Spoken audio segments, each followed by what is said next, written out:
Westminster versus Downing Street. The latest battle in the Brexit saga has pitched MPs against Britain's Prime Minister. Theresa May says there'll be no parliamentary votes before the process to leave the EU is formally launched. The issue's been taken to the High Court. A group of claimants argue the EU referendum was merely advisory and the government must seek Parliament's approval for such a momentous move. Our Parliament is sovereign, and the idea that Mrs May said that we're going to get back sovereignty, actually Parliament is sovereign, and it is only Parliament that can bestow and take away people's rights.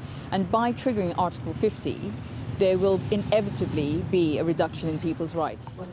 The Prime Minister believes she has the right to trigger the Lisbon Treaty's Article 50 without recourse to Parliament by using a historical power known as the royal prerogative. She said so again during a trip to Denmark on Monday.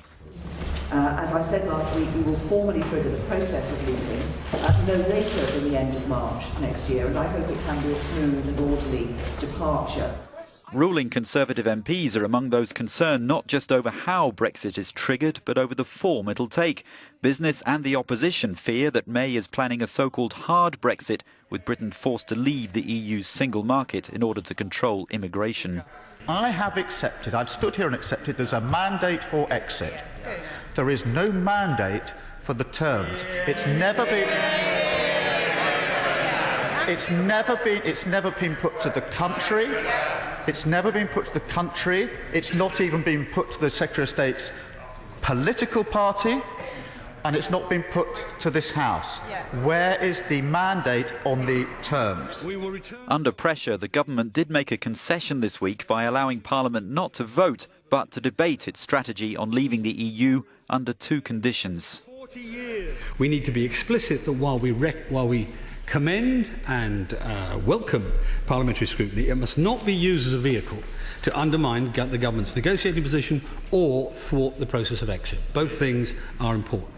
Those leading the court challenge deny trying to subvert the referendum result. For one constitutional expert, above all, the case will rule on the government's right to decide alone. Whether or not they really possess that power, whether they really can act unilaterally to take us out of the European Union, to trigger Article 50 of the Treaty on the European Union, is what's being tested in the courts.